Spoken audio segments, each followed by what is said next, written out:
اب تو لوگ سڑکوں پر آ گئے رائے صاحب، بہت جلدی ہی ہو گیا کہ جماعت اسلامی بھی سڑک پر آ گئی، دیگر جماعتیں بھی سڑک پر آ گئی، اور اب تو خیر دھرنا بھی دے دیا گیا. تو آپ کو لگتا ہے رائے صاحب کہ پاکستان تحریک انصاف اسٹیبلشمنٹ سے کہیں نہ کہیں رابطے میں آ گئی ہے، یا پھر یہ ملک کے لیے اچھا ہوا؟ اگر اسے پازیٹیو اس میں دیکھیں کہ ملک کے لیے اچھا ہے کہ کنفرنٹیشن سے ملک کا نقصان ہو رہا ہے، سیاسی جماعتوں کا نقصان تو ہو ہی رہا ہے، لیکن جو سب سے زیادہ نقصان وہ پاکستان کا ہو رہا ہے. آپ اسے اسی نظر سے دیکھتے ہیں رائے صاحب کہ یہ ملک کے لیے اچھا ہوا کہ کنفرنٹیشن والی سیاست اب ہمیں ختم ہوتی ہوئی نظر آ رہی ہے، اگر ایک احساس ذمہ داری اور دوسری طرف سے جو اے پولیٹیکل ہونے والی بات ہے اس پر چلا جائے تو؟ دیکھیں ہاشمی صاحب، army chief general Asim Munir اور عمران خان صاحب کے متعلق آج کے دن میں اب سے کچھ دیر پہلے ایک بڑی کڑاکے دار خبر آئی ہے، اور اسی خبر میں آپ کے سوالات کے دو اہم جوابات چھپے ہیں. یہ خبر مختصراً اپنے ویورز کے ساتھ شیئر کرتے ہیں. ایک تو آپ نے جو کہا کہ army chief general Asim Munir کے نام علیمہ خان صاحبہ نے ایک پیغام بھیجا. عمران خان صاحب کا پیغام عمر ایوب نے اپنی زبانی عوام تک، جی ایچ کیو تک اور آرمی ہاؤس تک پہنچایا. اب اس کے اندر دو اہم نکات یہ ہیں کہ عمران خان صاحب نے اور پی ٹی آئی نے خود کو پاکستان کی سب سے بڑی عوامی طاقت کے طور پر منوا لیا. عمران خان صاحب نے اپنی مقبولیت اس حد تک ثابت کر دی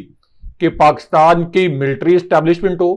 پاکستان کی عدالتی اسٹیبلشمنٹ ہو یعنی جسٹس فائز عیسیٰ کی اسٹیبلشمنٹ ہو، پاکستان کے الیکشن کمیشن کی اسٹیبلشمنٹ ہو یعنی سکندر سلطان راجہ چیف الیکشن کمشنر کی اسٹیبلشمنٹ ہو، یا پاکستان کی جو افسر شاہی ہے جو کہ چیف کمشنر، ڈپٹی کمشنر اور اسسٹنٹ کمشنر، جن کو عمران خان صاحب اور تحریک انصاف کے خلاف استعمال کیا گیا، عدالتی اسٹیبلشمنٹ کو بھی، ملٹری اسٹیبلشمنٹ کو بھی اور الیکشن کمیشن کی اسٹیبلشمنٹ کو بھی. تو ان تمام اسٹیبلشمنٹس کو عمران خان صاحب نے ووٹ کی طاقت سے 8 فروری 2024 کے الیکشن میں پیچھے دھکیل دیا. یا زیادہ آسان الفاظ میں یہ کہہ سکتے ہیں کہ عمران خان صاحب نے یہ جو مختلف نوعیت کی اسٹیبلشمنٹس تھیں ان کو 8 فروری 2024 کے الیکشن میں شکست دے دی. اب اس کے بعد یہ جو مختلف اسٹیبلشمنٹس ہیں ان کے پاس کیا آپشن تھے؟ یعنی جو سب سے زیادہ اس وقت سٹیکس تھے وہ پاکستان کی آرمی کے موجودہ صورتحال میں سب سے زیادہ جو ساکھ متاثر ہو رہی تھی وہ پاکستان کی اسٹیبلشمنٹ کی یا پاک فوج کی قیادت کے حوالے سے جو سوالات کیے جا رہے تھے. یعنی جسٹس فائز عیسیٰ کا ٹینیور تو ابھی ختم ہو جائے گا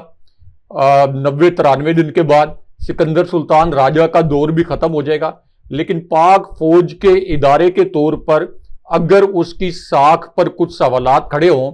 اور ایک ایسی صورتحال میں جب ایک ایسی پارٹی جس کے پیچھے 90% عوام کھڑے ہوں، تو یہ تو کسی بھی فوج کے لیے ایک مثبت صورتحال نہیں ہو سکتی بلکہ انتہائی منفی صورتحال ہوگی. تو عمران خان صاحب کے army chief general Asim Munir کو بھیجے گئے پیغام کی اس لیے اہمیت ہے کہ عمران خان صاحب اس وقت پاکستان کی سب سے سپیریئر قوت ہے. سب سے سپیریئر قوت ہے. کوئی بھی قوت عوامی طاقت سے سپیریئر قوت بنتی ہے.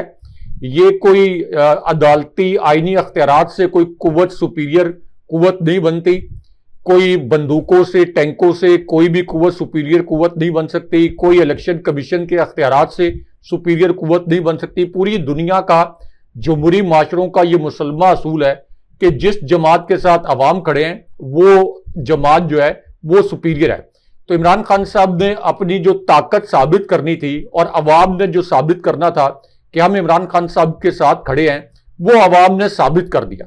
اب اس پوری سچویشن میں یہ جو بریف سا ایک پس منظر میں نے بیان کیا، اس میں عمران خان صاحب کا جو army chief general Asim Munir کے نام پیغام ہے، اس کی 2 وجوہات کی بنا پر بہت اہمیت ہے.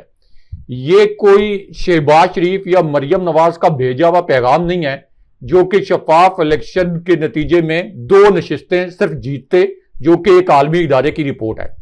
ان کے پیغام کو آرمی چیف نے یا جی ایچ کیو نے کسی قسم کی اہمیت نہیں دینی تھی کیونکہ یہ تو ایک جعلی مینڈیٹ کے ذریعے مسلط کیے گئے. اسی طرح دیگر جماعتیں جو کہ علاقائی جماعتیں بن گئی ہیں، ان کے پیغام کی بھی کوئی اہمیت نہیں ہونی تھی. لیکن جب پاکستان کی سب سے بڑی جماعت جس کے پیچھے 90% عوام کھڑے ہیں وہ اس قسم کا پیغام بھیج رہی ہے تو اس کی اہمیت اس لیے ہے کہ اگر جی ایچ کیو اس کے اوپر پازیٹیولی ملکی مفاد میں رسپونڈ کرتا ہے تو اس صورت میں جی ایچ کیو کے لیے بھی ون ون سچویشن ہوگی،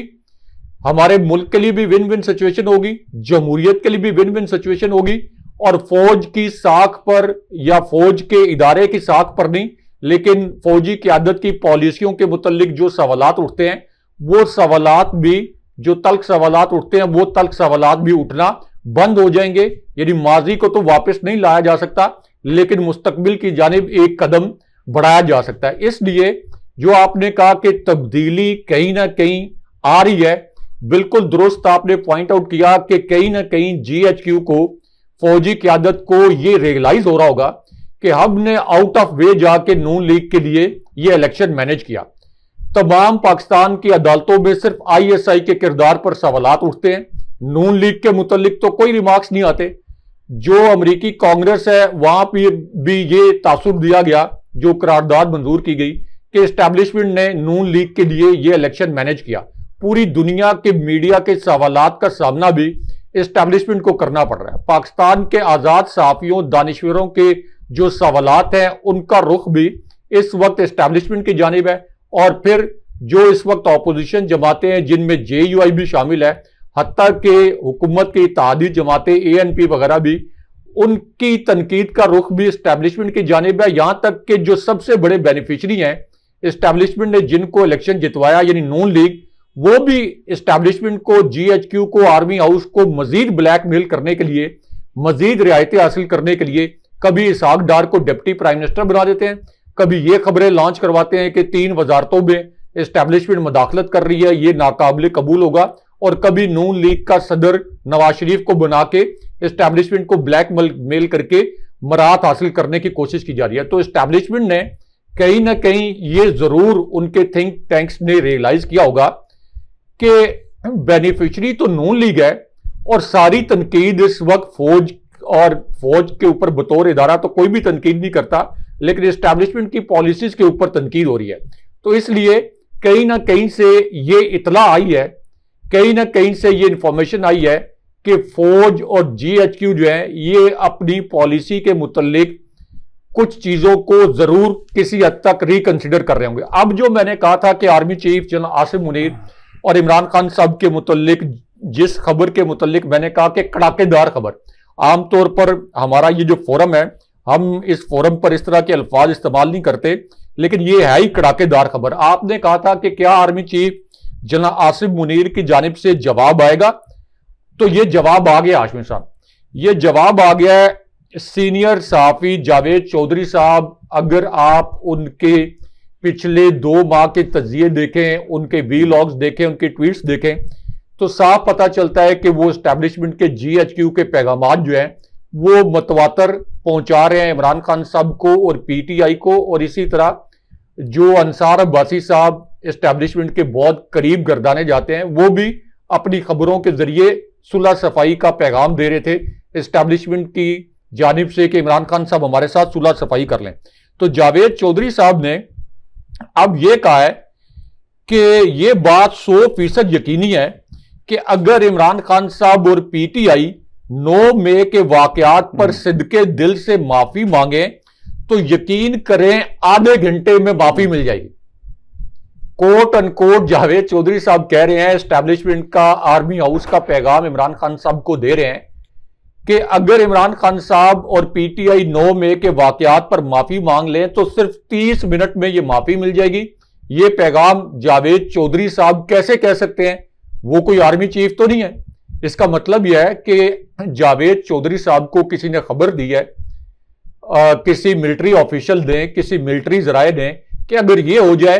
تو ہمارے اور عمران خان صاحب کے اور پی ٹی آئی کے اختلافات ختم ہو جائیں گے. اب یہ کہا کیوں گیا ہے کہ عمران خان صاحب 9 مئی کے واقعات پر یا پی ٹی آئی 9 مئی کے واقعات پر معافی مانگ لیں؟ یہ کہا اس لیے گیا ہے کہ اسٹیبلشمنٹ نے عمران خان صاحب اور پی ٹی آئی کے متعلق 9 مئی کے متعلق جو بیانیہ بنایا، اس کے اوپر اسٹیبلشمنٹ کو ایک ایگزٹ تو چاہیے. اگر عمران خان صاحب 9 مئی کے واقعات پر کوئی ہومیوپیتھک سی وضاحت بھی نہ دیں یا یہ بھی نہ کہیں کہ یہ کسی غلط فہمی کا نتیجہ تھا، تو پھر اس کو اس طرح سے تعبیر کیا جائے گا کہ اسٹیبلشمنٹ نے اصولی طور پر عمران خان صاحب کے سامنے ہار مان لی ہے۔ ویسے تو عمران خان صاحب ثابت ہو گیا کہ اسٹیبلشمنٹ اور باقی تمام اسٹیبلشمنٹ عمران خان صاحب کو ہرانے میں ناکام ہو گئی ہیں، لیکن ظاہر ہے کہ ایک آپ کہتے ہیں کہ ایک آنریبل ایگزٹ یا ایک سیف ایگزٹ، ایک باوقار ایگزٹ جس بند گلی میں اسٹیبلشمنٹ داخل ہو گئی ہے، تو اس لیے عمران خان صاحب کو یہ پیغام بھیجا گیا۔ اس کے بعد جاوید چودھری صاحب یہ بھی کہتے ہیں کہ پی ٹی آئی کے ایم این ایس جو ہیں یہ آرمی چیف کو خط لکھیں اور یہ کہا جائے کہ کوئی کمی کوتاہی ہوئی ہے تو درگزر کر دیں۔ اور جاوید چودھری صاحب، چونکہ میں اسلام آباد میں صحافت کرتا ہوں، جاوید چودھری صاحب کی صحافت کو جانتا بھی ہوں، اور جاوید چودھری صاحب ایک بڑے زبردست کریٹو کالم نویس بھی ہیں، تو جاوید چودھری صاحب یہ جو بات کر رہے ہیں یہ ہوا میں نہیں کر سکتے، یہ انہوں نے اپنے سورسز کی بنیاد پر کی ہوگی، ویسے نہیں کر سکتے۔ تو اس کا مطلب یہ ہے کہ اسٹیبلشمنٹ وہی جنرل لودھی والا فارمولہ یا انصار عباسی صاحب نے اپنے اخبار میں جو فارمولہ لکھا تھا کہ عمران خان صاحب آرمی چیف کے متعلق اگر اپنے الفاظ کو مائلڈ کر لیں، نرم کر لیں، تو اتنی تیزی سے اسٹیبلشمنٹ اور عمران خان صاحب قریب آ سکتے ہیں کہ نون لیگ اور پیپلز پارٹی کی پوری سیاست ختم ہو سکتی ہے۔ تو ان 3-4 خبروں کو ملا کے پڑھ لیں تو اس کا مطلب یہ ہے کہ کہیں نہ کہیں یہ ریئلائزیشن ہو رہی ہے کہ عمران خان صاحب جن کے پیچھے 90% عوام کھڑے ہیں، ان 90% عوام کو عمران خان صاحب کے پیچھے سے ہٹایا بھی نہیں جا سکتا، ان 90% عوام کو لاپتہ بھی نہیں کیا جا سکتا، ان کو بحیرہ عرب میں غرق بھی نہیں کیا جا سکتا، ان کو قطار میں کھڑے کر کے گولیاں بھی نہیں ماری جا سکتی۔ یہ پاکستانی لوگ ہیں، اور اگر ان 90% عوام کی خواہشات کے خلاف اسٹیبلشمنٹ کھڑی رہی تو پھر نہ معیشت آگے جا سکتی ہے، نہ ملک آگے جا سکتا ہے، نہ ریاست آگے جا سکتی ہے۔ تو یہ کہیں نہ کہیں ریئلائزیشن ہو رہی ہے، اور یہ بڑی پازیٹیو ڈیولپمنٹ ہے جو کہ پیغامات بھیجے گئے ہیں۔ یہ اس کو اس طرح سے نہیں دیکھنا چاہیے کہ عمران خان صاحب نے اپنا کوئی رویہ نرم کر لیا، کیونکہ عمران خان صاحب اس وقت جو عوامی حمایت سے طاقت کے جس درجے پر موجود ہیں، عمران خان صاحب کو کسی سے ریکویسٹ کرنے کی ضرورت نہیں ہے۔ یہ عمران خان صاحب نے اقدام کیا ہے ایک آنریبل ایگزٹ دینے کے لیے اسٹیبلشمنٹ کو، تاکہ ملک آگے بڑھے۔ اگر اس ملک کی معیشت تباہ ہوگی تو یہ جو 90% لوگ پی ٹی آئی کے ساتھ کھڑے ہیں وہ بھی سفر کریں گے نا، میں آپ ہم سب سفر کریں گے، ہم سب کے دل کڑتے ہیں جب اس ملک کی معیشت کو نقصان پہنچتا ہے یا ریاست پاکستان کو نقصان پہنچتا ہے۔ کوئی بھی پاکستانی اپنی فوج کے خلاف بات قطر نہیں کرنا چاہتا، کوئی پاکستانی کیا دنیا کا کوئی بھی ملک ہو، اس کا کوئی شہری اپنی فوج کے خلاف بلا وجہ بات نہیں کرنا چاہتا۔ تو اس لیے اس کو پازیٹیو دیکھنا چاہیے۔ ہاں، اگر نون لیگ اس قسم کے میسج بھیجے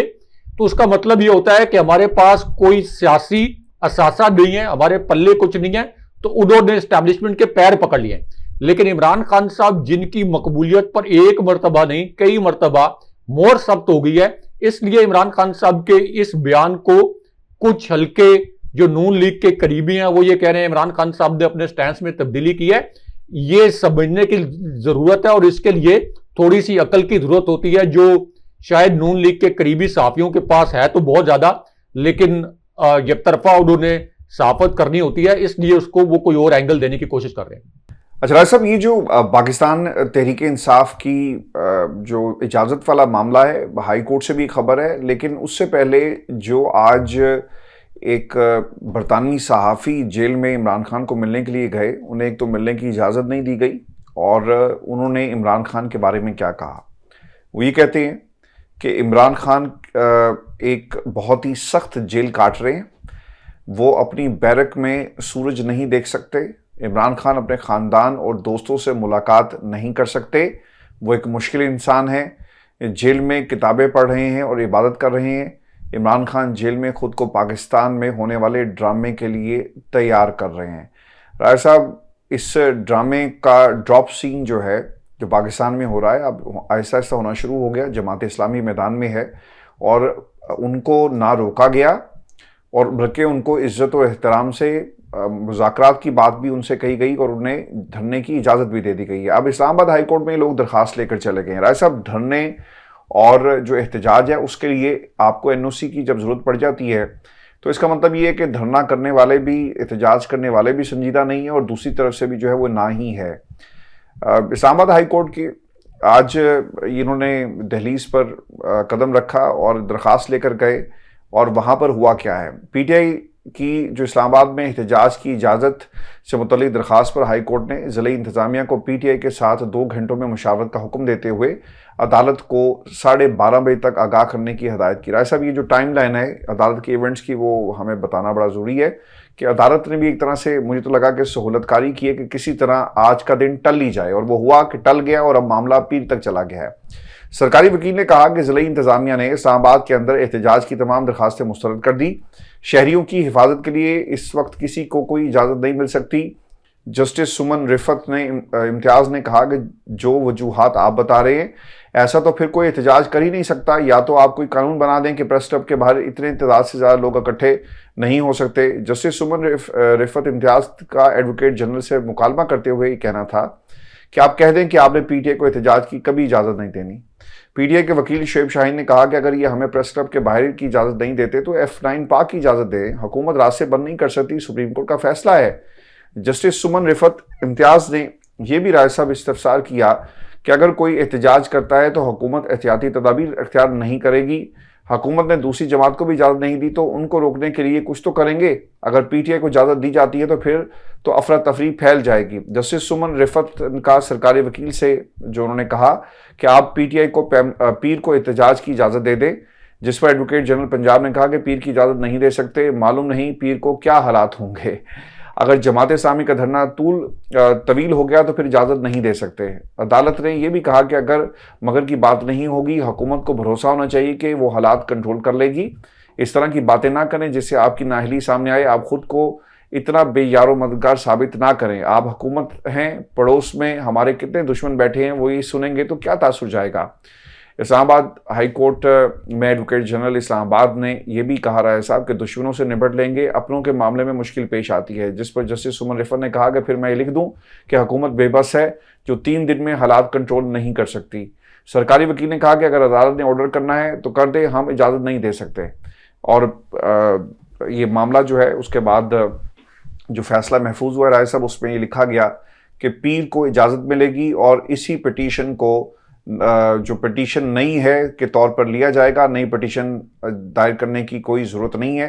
اور پھر اسلام آباد ہائی کورٹ نے اس معاملے کو پیر کے لیے لگا دیا۔ رائے صاحب، یہ ایک طرح سے سہولت کاری ہو رہی ہے، اور کیا ہو رہا ہے؟ آپ کو لگتا تھا کہ اسلام آباد اجازت دے گا، ہائی کورٹ اجازت دے گا، جج صاحبہ نے اجازت نہیں دی، اور دوسری طرف سے مجھے تو اب یہ لگ رہا ہے کہ جماعت اسلامی کے ساتھ جو اتنی مہربانیاں ہو رہی ہیں، یہ مہربانیوں کے پیچھے کوئی سازش تو نہیں ہے رائے صاحب؟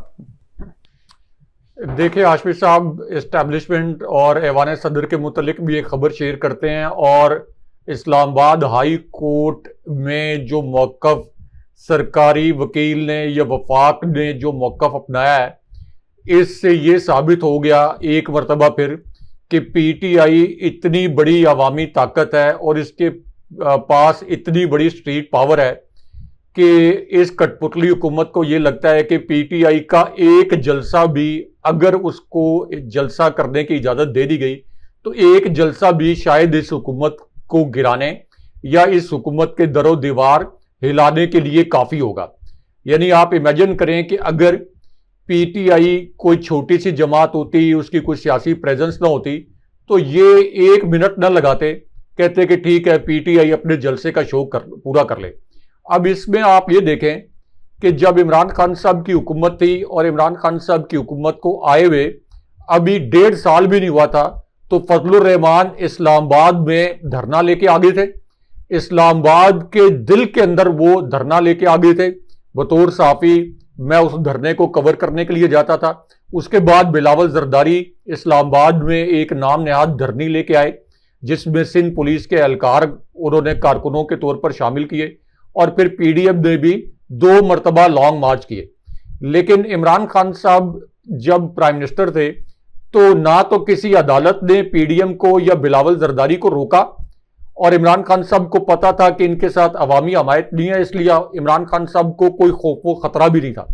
لیکن یہاں پہ عدالتیں بھی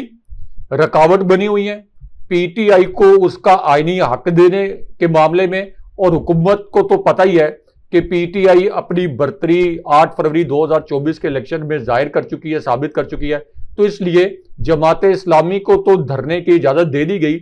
3 مقامات پر، لیکن پی ٹی آئی کو ایک جلسے کی اجازت بھی نہیں دے گی۔ بہرحال اس پر عمران خان صاحب نے اب یہ فیصلہ بھی کر رکھا ہے کہ اگر جلسے کی اجازت اگلی دفعہ نہ بھی دی گئی، این او سی نہ بھی ملا، تو تب بھی پی ٹی آئی یہ جلسہ کرے گی، اور اسلام آباد میں جو جلسہ ہوگا اس سے یہ بھی پتہ چل جائے گا کہ اسلام آباد کی تینوں نشستیں واقعی پی ٹی آئی نے 50-50 ہزار کے مارجن سے جیتی تھی۔ اب ہاشمی صاحب، ایوان صدر میں بھی 2 ڈیولپمنٹس ہوئی ہیں۔ ایک تو کچھ صحافی جو یہ خبریں لانچ کر رہے تھے کہ ایک ایمرجنسی کی صورتحال جو ہے وہ ایوان صدر میں ڈسکشن ہوئی کہ ایمرجنسی ملک میں نافذ کر دی جائے، تو میری ایوان صدر کے بڑے قریبی ذرائع سے بات ہوئی ہے اور میں نے ان سے یہ دریافت کیا کہ کیا صدر آصف علی زرداری واقعی ایمرجنسی کے کسی آرڈر پر دستخط کرنے کے لیے تیار ہو گئے ہیں، جس طرح کہ یہ کہا گیا کہ کوئی اسٹیبلشمنٹ کی کچھ لوگ ایوان صدر میں گئے ہیں۔ تو ایوان صدر میں جو میرے ذرائع موجود ہیں انہوں نے کہا کہ یہ خبر مکمل طور پر غلط ہے، اور صدر آصف علی زرداری کسی بھی صورت ایمرجنسی لگنے کا جو کوئی اقدام ہے اس کی نہ توثیق کریں گے نہ دستخط کریں گے، اور اس میں کوئی صدر آصف علی زرداری کا کریڈٹ نہیں ہے۔ اس کی وجہ یہ ہے کہ یہ ایک غیر آئینی اقدام یہ پہلی پیشی میں سپریم کورٹ سے بھی اٹھ جائے گا، اور آصف علی زرداری کو پتہ ہے کہ ان کو آرٹیکل 6 کا سامنا بھی کرنا پڑے گا، اور ایمرجنسی لگی تو ان کی سندھ میں جو لوٹ کھسوٹ ہے، جو ایک ان کی حکومت ہے، وہ بھی ختم ہو جائے گی۔ پھر انہوں نے جو گورنرز اپنے تعینات کیے ہیں اور اس وقت اس حکومت سے مراعات لے رہے ہیں، تو اس لیے یہ خبریں صرف اور صرف تحریک انصاف کو دھمکانے کے لیے جو ہے یہ لانچ کروائی جا رہی تھی۔ اب ایوان صدر سے دوسری خبر یہ آئی ہے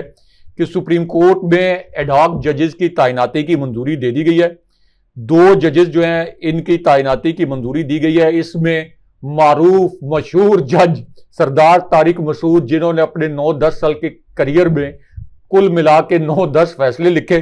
وہ اور جسٹس مظہر عالم خان جو ہیں یہ اب سپریم کورٹ کے ایڈ ہاک جج ہوں گے۔ لیکن اس کے اندر ایک کلیئرٹی بڑی ضروری ہے، لوگوں کو یہ بات سمجھنی چاہیے کہ جو نون لیگ کی نظر ثانی کی درخواست ہے پی ٹی آئی کو 78 نشستیں الاٹ کرنے کے متعلق، وہ نظر ثانی کی درخواست یہ 2 ایڈ ہاک ججز جو ہیں یہ نہیں سن سکیں گے، کیونکہ یہ وہی 13 رکنی فل کورٹ سنے گا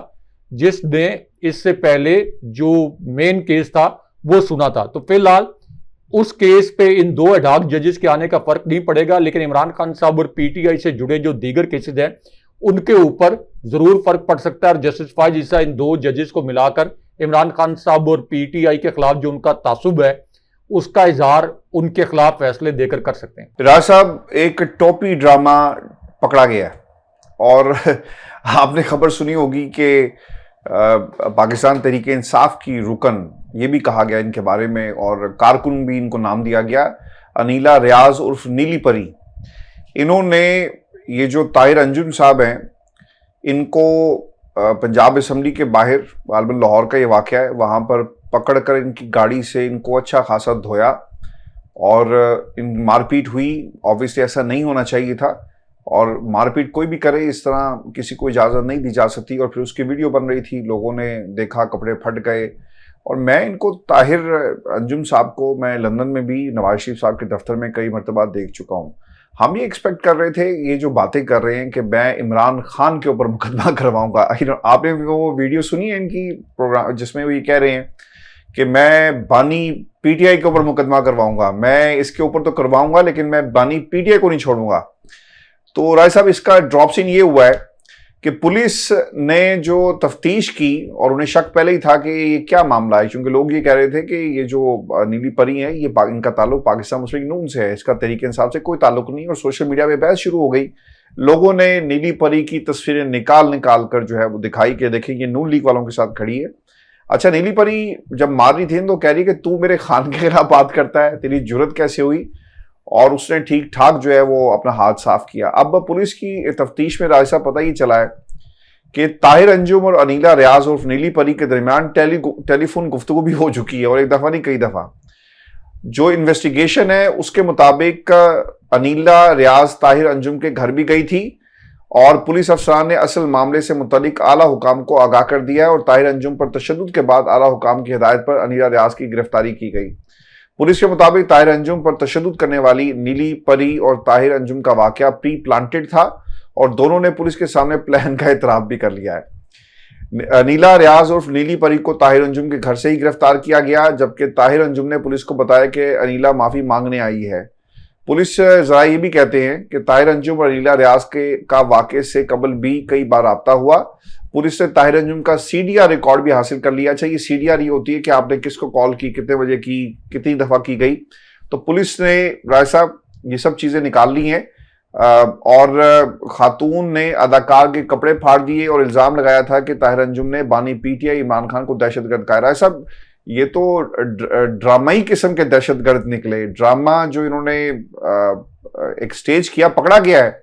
میرا خیال ہے ان کی پوری پارٹی کا یہ حال ہے۔ اس سے پہلے تو بڑے بڑے صحافی آئے اور انہوں نے کہا جی کہ 9 مئی میں بھی ایسی خواتین موجود تھی جنہوں نے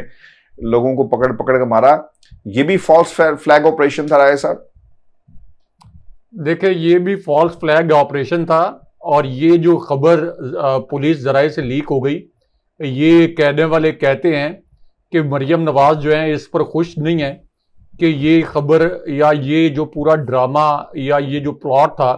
یہ کیسے ایکسپوز ہو گیا اور پولیس کی یہ رپورٹ جو ہے یہ کیسے لیک ہوئی، ورنہ اصل پلان تو یہی تھا کہ یہ جو خاتون ہے ان کو پی ٹی آئی کا ظاہر کر کے پی ٹی آئی کی ان خواتین کے متعلق بیانیہ بنایا جائے جن کو 9 مئی کے واقعات کے دوران گرفتار کیا گیا اور پھر ان کو 14 ماہ جو ہے وہ گرفتار رکھا گیا، اغوا کیا گیا۔ لیکن چونکہ صحافیوں کے ذرائع ہوتے ہیں تو کچھ صحافیوں کو پولیس ذرائع سے یہ اصل خبر مل گئی، لیکن ہماری اطلاع یہ ہے کہ مریم نواز ذرائع سے آنے والی اس خبر پر پولیس حکام سے خوش نہیں ہے۔ وہ یہ کہہ رہی تھی کہ یار میں تاڑے والوں لڑ رہی سی اور آپ کو بیانیاں دے رہی تھی۔ اچھا، سستی شہرت کے لیے رائے صاحب یہ سب کچھ جو ہے کیا گیا ہے۔ اچھا، اب ایک اور معاملہ بھی ہے، میں کوئکلی خبریں شیئر کر دوں۔ پاکستان تحریک انصاف کی مخصوص نشستوں کا رائے صاحب یہ معاملہ ہے اور اس میں کنول شوذب، عالیہ حمزہ جو جیل کے اندر ہیں، صنم جاوید صرف باہر آئی ہیں، ان کا نام جو ہے مخصوص نشستوں کے حوالے سے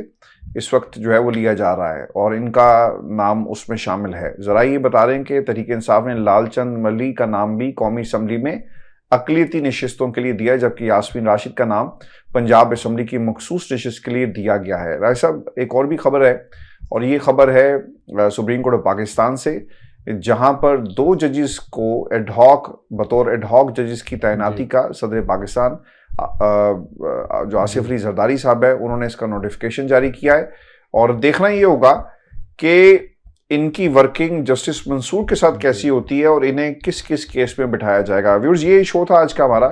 اپنے کمنٹ ضرور بھیجیں، چینل کو سبسکرائب کرنا مت بھولیں۔ مجھے اور ابراہیم راج صاحب کو اجازت دیجیے گا۔ اللہ نگہبان۔